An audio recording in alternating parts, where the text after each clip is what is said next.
जय हिंद दोस्तों, मैं अंकुल स्वागत करता हूं आपका UP constable GKGS practice set की क्लास में। दोस्तों ये क्लास आपकी आगामी यूपी कांस्टेबल परीक्षा के लिए बहुत ही महत्वपूर्ण होने वाली है। तो चलते हैं बिना किसी देरी के साथ आज की क्लास की शुरुआत करते हैं। आज का हमारा मोटिवेशनल थॉट है, विरासत से तय नहीं होंगे सियासत के फैसले, उड़ान तय करेगी आसमान किसका होगा। दोस्तों जो जितनी मेहनत करेगा मैदान जीत के ले जाएगा, तो लगातार मेहनत करते रहिए और जीवन की ऊंचाइयों पे पहुंचते रहिए और सिलेक्शन लीजिए। बढ़ते हैं आज की क्लास की ओर। आज का हमारा पहला क्वेश्चन है, लखनऊ घराना निम्नलिखित में से किससे संबंधित है। जो लखनऊ घराना है वो किस लिए फेमस है। आपके ऑप्शन है संगीत और नृत्य, हथकरघा, साहित्य या अनुष्ठान। दोस्तों अगर लखनऊ घराने की बात करते हैं तो इसकी स्थापना किसने की थी। एक जो इसके संस्थापक हैं वो पंडित ईश्वर प्रसाद हैं। ईश्वर प्रसाद ने क्या लखनऊ घराने की स्थापना की थी। और दोस्तों कुछ और अन्य नाम हैं, जैसे आपके लच्छू महाराज हो गया, बिरजू महाराज हो गया, कालका प्रसाद हो गया। ये सारे नाम आपके लखनऊ घराने से संबंधित हैं। कौन कौन से दोस्तों, आपके लच्छू महाराज, लच्छू महाराज। आप लोग कमेंट बॉक्स में दोस्तों बताते रहिए कौन कौन सा नाम है। लच्छू महाराज, बिरजू महाराज, और दोस्तों क्या है, कालका प्रसाद।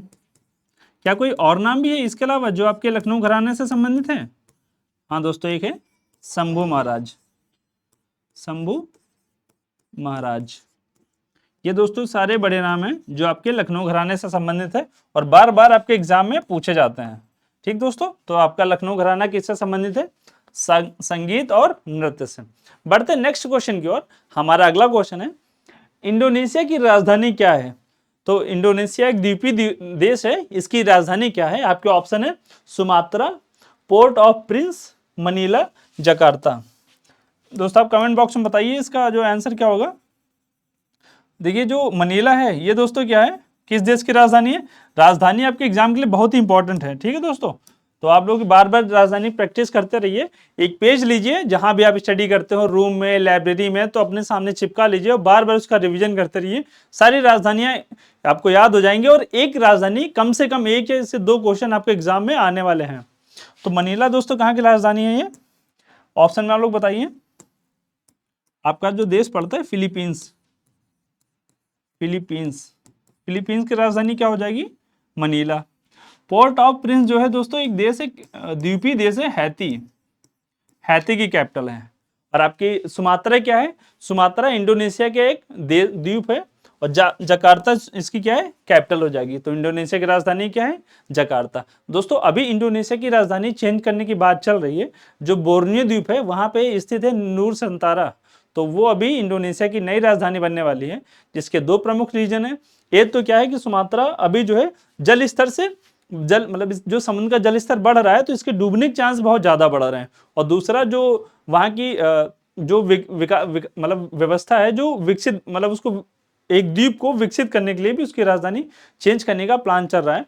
तो ये आपका दोस्तों द्वीप हो गया इंडोनेशिया देश। इसके जो प्रमुख जो आपके द्वीप हो जाएंगे दोस्तों, कौन सा हो जाएगा आपका, सुमात्रा, जावा, यहाँ पे दोस्तों पड़ता है आपका बाली, और आपका बोर्नियो, ये इसके प्रमुख द्वीप है। तो दोस्तों ये आप इंडोनेशिया के प्रमुख द्वीप हैं और इंडोनेशिया पूरा द्वीपीय देश है।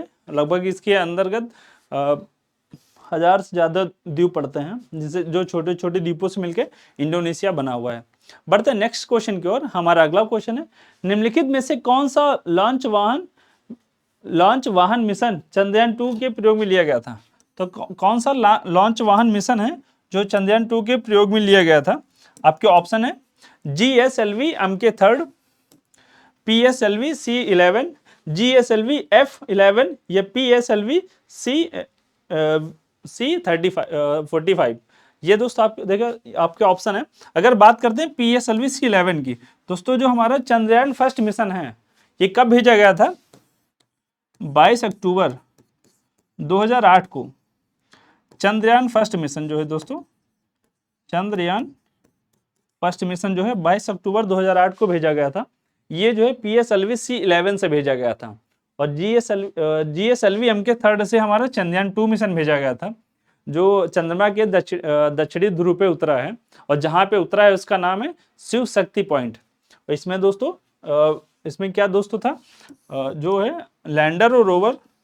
तो जो लैंडर और रोवर है इसका नाम भी बहुत इंपॉर्टेंट है, लैंडर और क्या लगा हुआ था दोस्तों, रोवर। इसके नाम बताइए दोस्तों, आप लोग कमेंट बॉक्स में लैंडर और रोवर जो लगा हुआ था इसके नाम बताइए कौन सा लगा हुआ था, कमेंट बॉक्स में बताइए। जो लैंडर था वो कौन सा था, विक्रम, विक्रम लैंडर था, विक्रम। और रोवर दोस्तों कौन सा लगा हुआ था, आप लोग कमेंट बॉक्स में बताते रहिए, प्रज्ञान, प्रज्ञान रोवर लगा हुआ था। और दोस्तों इसके जो मिशन जो भेजा गया था, इसमें जो टोटल कॉस्ट लगी थी वो 450 करोड़ के आसपास लगी थी। और ये हमारे इसरो के जो वैज्ञानिक हैं उनकी महानता को दर्शाता है कि इतने कम बजट में इन्होंने अपना सफल मिशन चंद्रयान 2 को लॉन्च किया था। और उसके एक दोस्तों आप पढ़ेंगे करंट में, जो भारत में पहला जो है मतलब लैंड पे जो रोपवे बना है आपका बनारस में बना है, और उसके विकास में 900 करोड़ रुपए लगे हैं। अब ये दोस्तों समझ के परे हैं कि 450 करोड़ में हम चंद्रयान मिशन को सफलतापूर्वक जो है प्रस्थापित कर देते हैं, और 3 किलोमीटर रोपवे बनाने में 900 करोड़ रुपए लग जाते हैं। ठीक दोस्तों, आप लोग इसका देखिए कैसे क्या है। बढ़ते हैं नेक्स्ट क्वेश्चन की ओर। आज का हमारा अगला क्वेश्चन है, केंद्रीय गुप्तचर प्रशिक्षण स्कूल कहाँ स्थित है। जो हमारे रॉ हो गए या CAPC की जो एजेंसियां हैं उनको जो प्रशिक्षण दिया जाता है, तो ये इनका जो एजेंसी है जो वो कहाँ प्रशिक्षण स्कूल है, कहाँ स्थित है। आपके ऑप्शन है न्यू दिल्ली, चेन्नई, मुंबई या कोलकाता। दोस्तों ऐसे जो केंद्रीय गुप्तचर प्रशिक्षण स्कूल हैं ये पूरी भारत में 5 जगह स्थित है। एक आपका है चंडीगढ़, ठीक दोस्तों, चंडीगढ़ हो गया आपका। दूसरा क्या हो गया, गाजियाबाद, गाजियाबाद। एक आपका दोस्तों कहाँ है, हैदराबाद। एक दोस्तों आपका कहाँ है, कोलकाता। आपका कोलकाता, आपका कहाँ हो गया, चंडीगढ़, गाजियाबाद, हैदराबाद, कोलकाता। एक दोस्तों आपका कौन सा छूट रहा है अभी, जयपुर। एक राजस्थान की कैपिटल क्या है, जयपुर, जयपुर में है। और इसमें दोस्तों सबसे पुराने कौन सा आपका, चंडीगढ़। तो आपका आंसर क्या हो जाएगा, कोलकाता। ठीक दोस्तों, और एक अभी जो है त्रिपुरा में एक नया भी है, त्रिपुरा में बनने वाला है, इसकी अभी आधारशिला रखी गई है। तो केंद्रीय गुप्तचर प्रशिक्षण स्कूल जो अभी हमारे 5 जगह हैं, और त्रिपुरा में बनने वाला है, इसकी अभी सिर्फ आधारशिला रखी गई है। ठीक दोस्तों, बाकी अगर अपने CBI की बैंक की स्थापना कर, भारत की जो वित्तीय राजधानी मुंबई, RBI और CBI का SBI का मुख्यालय मुंबई में पड़ता है। ठीक है, बढ़ते हैं नेक्स्ट क्वेश्चन की ओर। हमारा अगला क्वेश्चन है, नोटबंदी से पहले अर्थव्यवस्था में 500 के नोटों की संख्या कितनी थी। तो जो हमारी नोटबंदी हुई थी उससे पहले जो भारत की अर्थव्यवस्था थी उसमें 500 की जो नोटें थी उनकी संख्या कितनी थी। दोस्तों नोटबंदी कब हुई थी, एक दिन शाम को, वो रात आपको याद होगी, 8 अक्टूबर। ठीक दोस्तों, नोटबंदी की डेट क्या थी, 8 अक्टूबर। 8 अक्टूबर नहीं दोस्तों, शायद 8 नवंबर थी, 8 नवंबर 2016। 8 नवंबर 2016 रात 8:15 बज रहे थे, और हमारे माननीय प्रधानमंत्री नरेंद्र मोदी जी आते हैं और उन्होंने संबोधन करते हैं देश को कि कल सुबह 9 नवंबर से 500 और 1000 के नोट पूरी तरीके से बंद हो रहे हैं। और नोटबंदी का देश की अर्थव्यवस्था पे क्या असर पड़ा है, आम जनमानस पे क्या असर पड़ा है, ये दोस्तों किसी से नहीं छिपा है। लगभग सभी लोग इससे प्रभावित रहे हैं, और हमारी अर्थव्यवस्था पे तो दोस्तों आप जान ही रहे हैं क्या असर पड़ा है। तो उस समय जो 500 की नोटों थी उनकी संख्या कितनी थी। आपके ऑप्शन है 17,800, 17,165 मिलियन, 16,196 मिलियन या 17,000 मिलियन। ठीक दोस्तों, तो ये आपका हो जाएगा 17,165 मिलियन। ये भी हाल ही के एग्जाम में आया हुआ क्वेश्चन है, तो हो सकता है आपके एग्जाम में ऐसे क्वेश्चन कभी इधर पूछ लिए जाते हैं जो रैंडमली आ जाते हैं और आप इसके लिए प्रिपेयर नहीं रहते हैं। तो दोस्तों हमें सारे क्वेश्चन के लिए प्रिपेयर रहना है और इस बार एग्जाम क्रैक करके ही दिखाना है। बढ़ते नेक्स्ट क्वेश्चन की ओर। हमारा अगला क्वेश्चन है, निम्नलिखित विकल्पों में से कौन मध्य प्रदेश में स्थित यूनेस्को की विश्व धरोहर नहीं है। ठीक है दोस्तों, यूनेस्को की विश्व धरोहर नहीं है। बात करते यूनेस्को के, तो यूनेस्को का दोस्तों मुख्यालय कहाँ पे, देखिए इसकी स्थापना दोस्तों हुई थी 1948 में। 1900 नहीं दोस्तों, यूनेस्को की स्थापना दोस्तों कब हुई थी? आप लोग बताइए कमेंट बॉक्स में। यूनेस्को की स्थापना होती है 16 नवंबर 1945। 16 नवंबर 1945 को होती है इसकी स्थापना यूनेस्को की।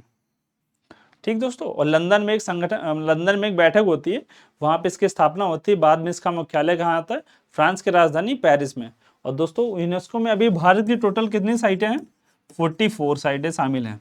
तो इसमें कौन सी साइट है मध्य प्रदेश में स्थित नहीं है? देखिए खजुराहो आपका मध्य प्रदेश में पड़ता है, 1986 में इसको यूनेस्को में शामिल किया गया था। सांची के बौद्ध स्तूप की बात किया जाए दोस्तों, यह भी आपका मध्य प्रदेश पड़ता है, इसको 1989 में शामिल किया गया था। और भीमबेटका की जो शैलचित्र हैं ये दोस्तों 2003 में यूनेस्को में शामिल हुई थी। और ये आपके ये कहाँ है भीमबेटका? ये भी आपका मध्य प्रदेश में पड़ता है। जो हम्पी है, हम्पी दोस्तों आपको पड़ता है कर्नाटक में, और इसको यूनेस्को में कब शामिल किया गया था? 1986।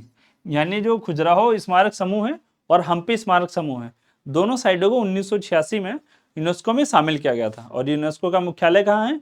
पेरिस में। दोस्तों जितनी विश्व की बड़ी संस्थाएं हैं और इनका सारा मुख्यालय आपको याद करना, आपके एग्जाम के लिए इंपॉर्टेंट है, तो आप इसको बार बार रिपीट करते रहिए, रफ कॉपी लीजिए, उस पर लिखते रहिए, आपको याद हो जाएगा। बढ़ते नेक्स्ट क्वेश्चन की ओर।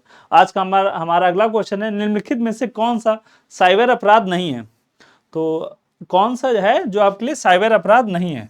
दोस्तों आज के समय में साइबर अपराध की घटना लगातार बढ़ती जा रही है। आपके ऑप्शन है पोर्नोग्राफी, अश्लील मेल भेजना, सोशल नेटवर्क को विकृत करना, हैकिंग, या बिना अनुमति की कॉपीराइट सामग्री कॉपी करना। इसमें दोस्तों कौन सा अपराध जो साइबर अपराध नहीं है? देखिए जो हम लोग जो पोर्नोग्राफी, अश्लील मेल भेजना होता है, ये बिल्कुल साइबर अपराध है। क्योंकि आज के समय में लगातार देखिए आपके व्हाट्सएप पे एक लिंक आएगी, फिर उस पर आपकी वीडियो, मतलब सामने से आपकी वीडियो बना ली जाती है किसी अश्लील फोटो या वीडियो के साथ, तो ये बिल्कुल साइबर अपराध है। सोशल नेटवर्किंग का गलत प्रयोग, ये भी अपराध है। हैकिंग की सुविधा जो हो रही है दोस्तों, हैकिंग भी आजकल बहुत ज़्यादा बढ़ती चली जा रही है। सारी चीज़ें आपकी जो है साइबर अपराध के अंतर्गत आती है। जो बिना अनुमति की कॉपीराइट सामग्री होती है आपका साइबर अपराध नहीं है। क्योंकि आप अगर किसी चीज़ की कॉपी करते हैं तो उसका जो ओरिजिनल है तो उसको अधिकार है, वो आप पे कॉपीराइट लगा सकता है। ये आपके साइबर अपराध में नहीं आता है। बढ़ते हैं नेक्स्ट क्वेश्चन की ओर। हमारा अगला क्वेश्चन है, आरपीएफ का सबसे उपयुक्त पूर्ण रूप से निम्नलिखित में से कौन सा है? पूर्ण रूप निम्नलिखित में से कौन सा है? तो आरपीएफ का फुल फॉर्म पूछा गया है। तो दोस्तों आप लोग कमेंट बॉक्स में बताइए आरपीएफ का फुल फॉर्म क्या होता है। आपके ऑप्शन है railway police force, railway reserve police force, railway protection force, या रीजनल। ठीक दोस्तों, आप लोग इसका कमेंट बॉक्स में आंसर बताइए कि आपका इसका क्या होगा, आंसर क्या होगा। आरपीएफ की दोस्तों, आरपीएफ की स्थापना कब हुई थी? आप लोग बता सकते हैं दोस्तों कमेंट बॉक्स में कि आरपीएफ की स्थापना कब हुई थी। आरपीएफ की दोस्तों आपकी स्थापना हुई थी सितंबर 1985 को। ठीक दोस्तों, सितंबर 1985 को आरपीएफ की स्थापना हुई थी। इसका मुख्य जो कार्य है रेलवे की सुरक्षा करना, और रेलवे में जो यात्री हैं या रेलवे का जो रेलवे की सामग्री उसकी सुरक्षा करना। और दोस्तों रेलवे का टैगलाइन क्या है? रेलवे आपकी संपत्ति है, इसकी सुरक्षा स्वयं करें। तो दोस्तों जब भी आप रेलवे से यात्रा करें, उसकी सुरक्षा, उसमें साफ सफाई रखना, ये आपका खुद का अधिकार है। इसका दोस्तों आरपीएफ का फुल फॉर्म क्या हो जाएगा? Railway protection force. क्या दोस्तों हो जाएगा? रेलवे प्रोटेक्शन फोर्स आरपीएफ का फुल फॉर्म हो जाएगा। बढ़ते हैं नेक्स्ट क्वेश्चन की ओर। हमारा अगला क्वेश्चन है, निम्नलिखित में से कौन सी कल्पना चावला की जीवनी है? जो हमारी कल्पना चावला जी की कौन सी जीवनी है और जॉन पियर हैरिसन द्वारा लिखी गई है? दोस्तों जॉन पियर हैरिसन कौन है? आपको पता है? ये जो है कल्पना चावला के हस्बैंड है, और इन्होंने ही कल्पना चावला की जीवनी लिखी है। तो और आपके ऑप्शन क्या है, वो कौन सी है? आपके ऑप्शन है age of time, flood of fire, the mother, I never knew, dare to do for the new generation. देखो दोस्तों, अगर dare to do for the new generation की बात करते हैं तो ये रचना है दोस्तों किरण बेदी जी की।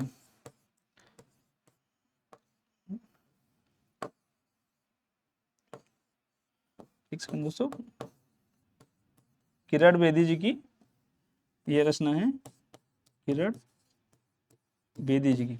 दोस्तों किरण बेदी कौन है? ये जो भारत की प्रथम महिला हैं जो सबसे वरिष्ठ पुलिस अधिकारी हैं, जो सबसे बड़ी ऊंची पद पे पहुंची थी। और the mother I never new, दोस्तों ये रचना किसकी है? सुधा मूर्ति जी की है। सुधा मूर्ति द्वारा लिखी गई ये एक बहुत प्यारी रचना है। और फ्लड ऑफ फायर, ये जो हमारे अमिताभ घोष जी हैं, ये इंग्लिश में उपन्यास लिखते हैं और बहुत अच्छे राइटर हैं अमिताभ घोष।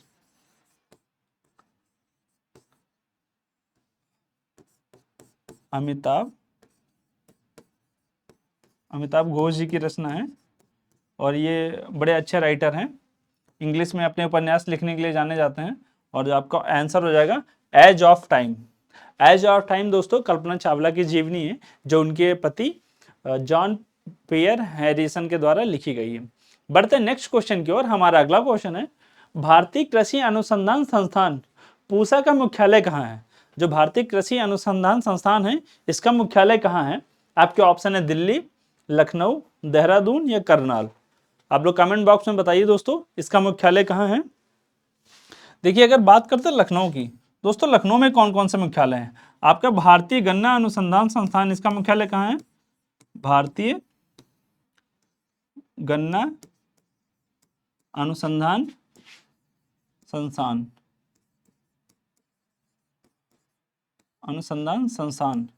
इसका दोस्तों मुख्यालय कहाँ पड़ता है?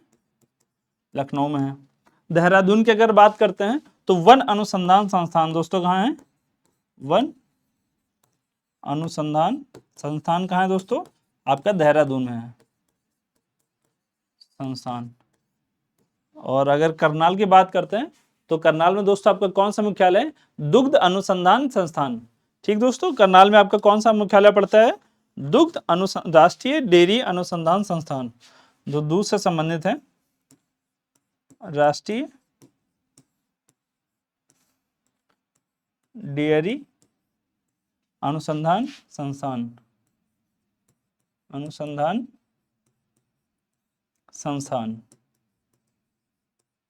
ये आपका कहाँ है? करनाल में पड़ता है। तो भारतीय कृषि अनुसंधान संस्थान कहाँ पड़ेगा? आपका दिल्ली में। दोस्तों भारतीय कृषि अनुसंधान संस्थान की स्थापना कब हुई थी?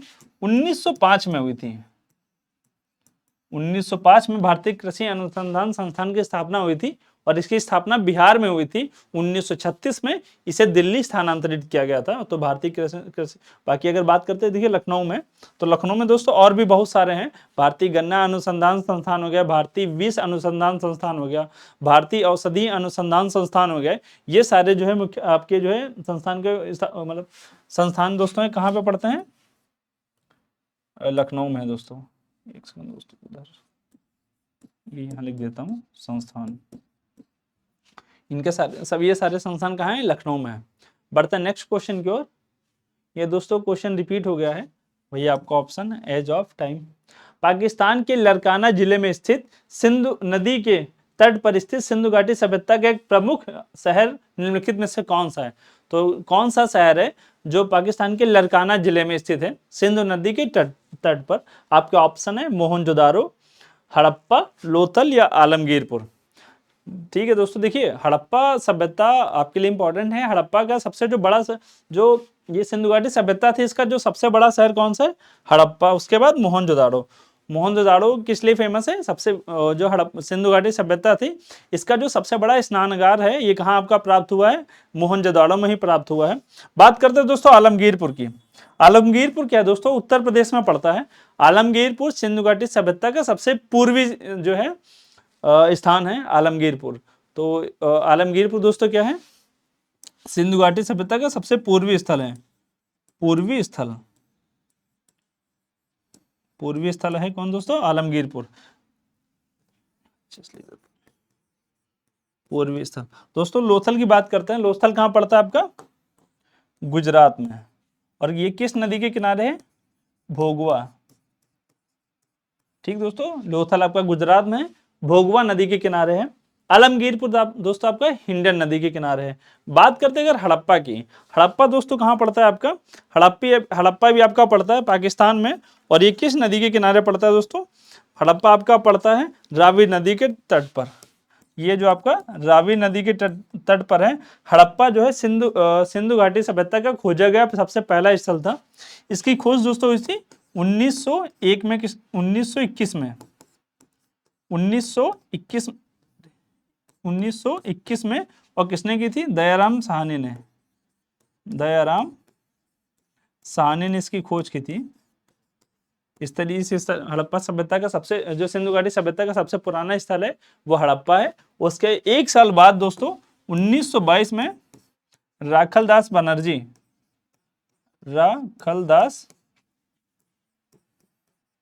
बनर्जी इन्होंने क्या मोहनजोदारो की खोज की थी। और मोहनजोदारो यही आपका दोस्तों आंसर हो जाएगा। ये जो है लरकाना जिला पड़ता है पाकिस्तान में, यहीं पे सिंधु नदी के तट पर स्थित है। सबसे बड़ा स्नानागार की अगर बात किया जाए तो कहाँ आपका मिलता है? मोहनजोदारो में मिलता है। ठीक दोस्तों, बढ़ते हैं नेक्स्ट क्वेश्चन की ओर। हमारा अगला क्वेश्चन है, डोलू कुनिथा भारत के किस राज्य का लोक नृत्य है?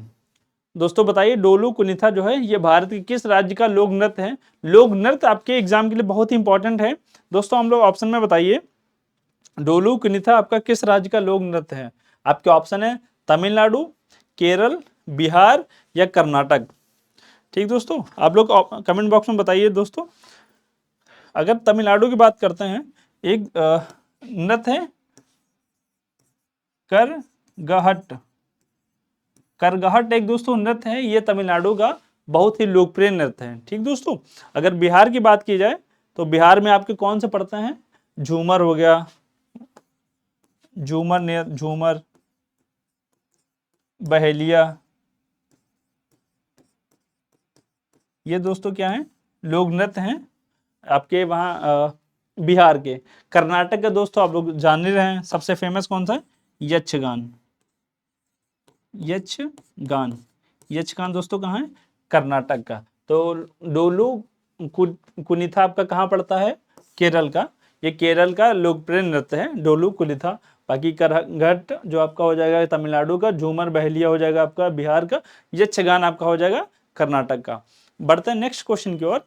हमारा अगला क्वेश्चन है, निम्नलिखित में से कौन सा रोग विटामिन के कारण होता है? मतलब सॉरी, बैक्टीरिया के कारण होता है। सॉरी दोस्तों, जो विटामिन तो आपके शरीर को प्रोटीन प्रदान करता है, बैक्टीरिया के कारण कौन सा रोग होता है? आपके ऑप्शन है इन्फ्लुएंजा, निमोनिया, चेचक या जुखाम। दोस्तों आप लोग बताइए कौन सा जो है नृत्य आपका विटामिन के कारण होता है? आप देखिए, जो निमोनिया, चेचक और जुखाम है, इसमें दोस्तों देखिए एक सेकंड दोस्तों मैं पानी पी लेता हूँ। आप लोग इसका आंसर कमेंट बॉक्स में बताइए तब तक।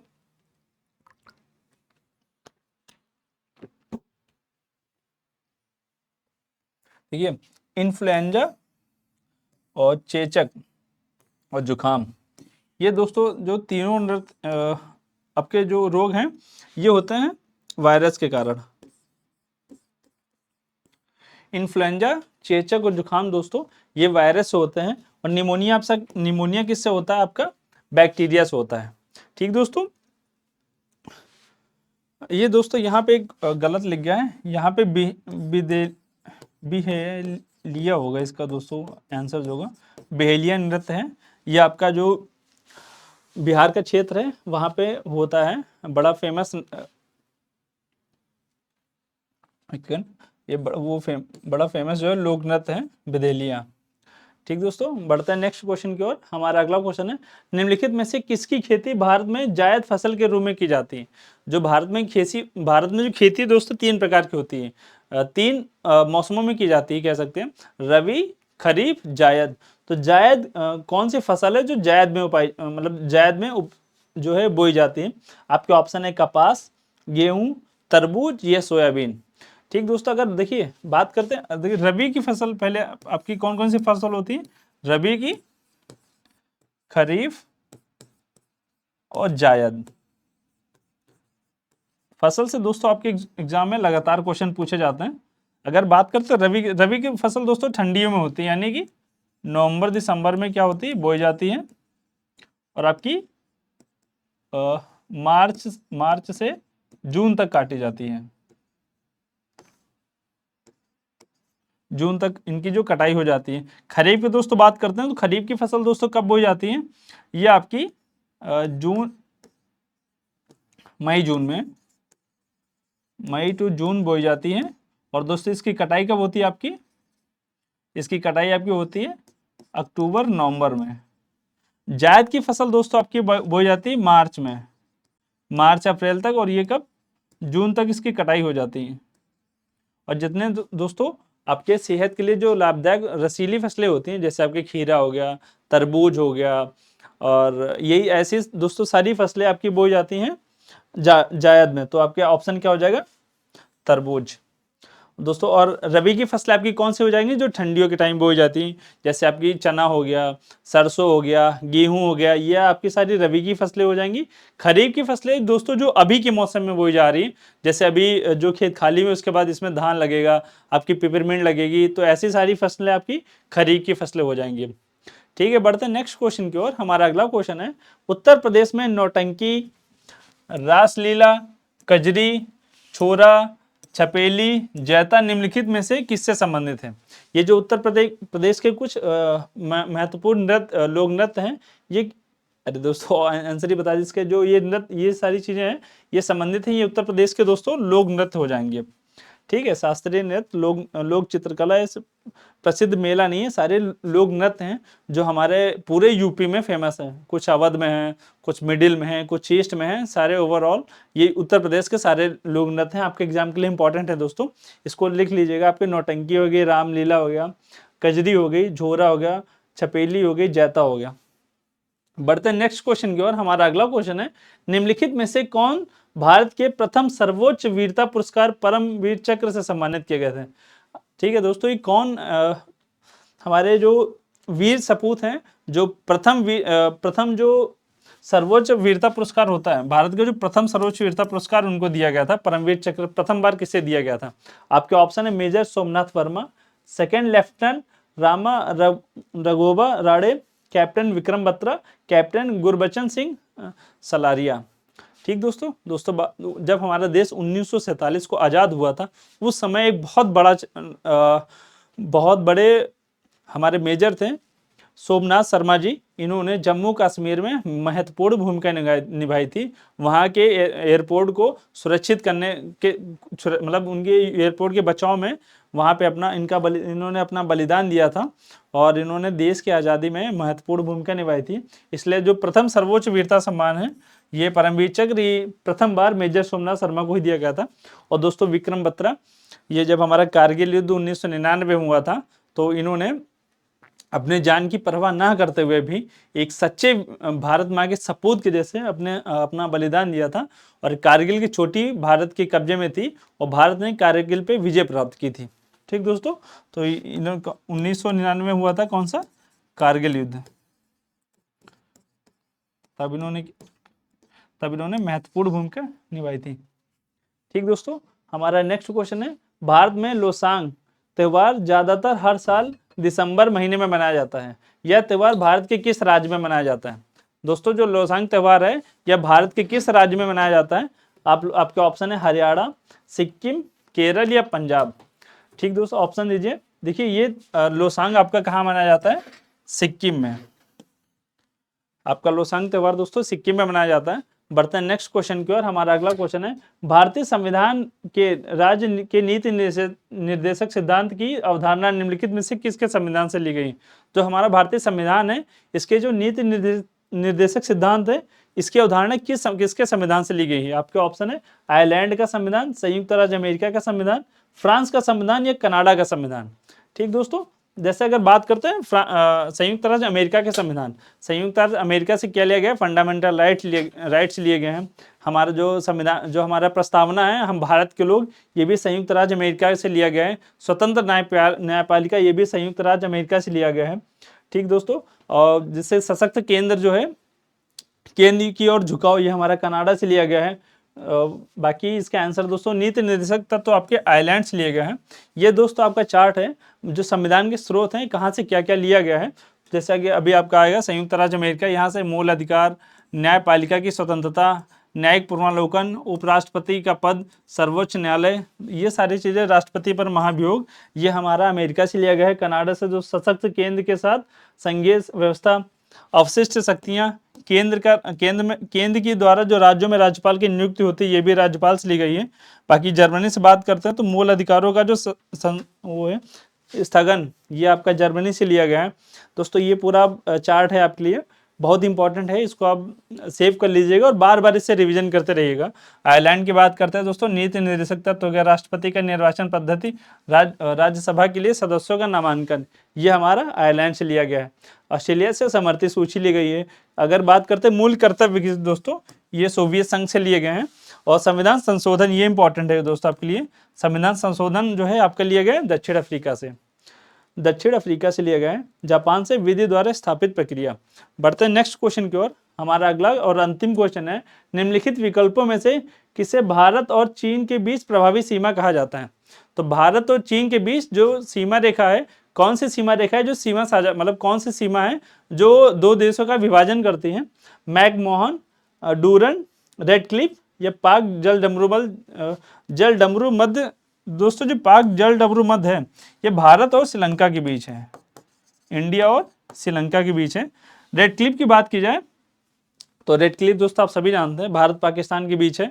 डूरन जो है अफगानिस्तान पाकिस्तान के बीच है और मैकमोहन भारत चीन के बीच है। ये दोस्तों आपका देखिए जो ये रेखा है पूरी रेड कलर से, ये आपकी मैकमोहन है, मैकमोहन। और दोस्तों ये जो है मैकमोहन जो रेखा है, ये भारत और चीन को दो अलग अलग पार्टों में डिवाइड करती है। बाकी इधर आपकी रेड क्लिफ हो जाएगी। ये ऊपर छोटा सा जो है 105 किलोमीटर का पैच पड़ता है छोटा सा, ये भारत और 105 किलोमीटर का है, ये भारत और अफगानिस्तान के बीच सीमा रेखा बनाता है। ये डूरन रेखा है पूरी, ऊपर से चलते हुए यहाँ तक आती है इधर, ये भारत और अफगानिस्तान को डिवाइड करती है। बाकी भारत नेपाल, भारत बांग्लादेश के बीच में जो भारत जो सबसे बड़ी सीमा रेखा साझा करता है स्थलीय, भारत बांग्लादेश के साथ करता है। कितनी है ये? 4996 किलोमीटर। ठीक दोस्तों, आज का हमारी क्लास यहीं समाप्त होती है। आप लोग बताइए क्लास आपको कैसी लगी। दोस्तों क्लास को लाइक करिए, ज़्यादा से ज़्यादा लोगों के बीच में शेयर करिए, आपका एग्जाम बहुत पास है। ठीक दोस्तों, लगातार क्लास में बने रहिए। लव यू और जय हिंद।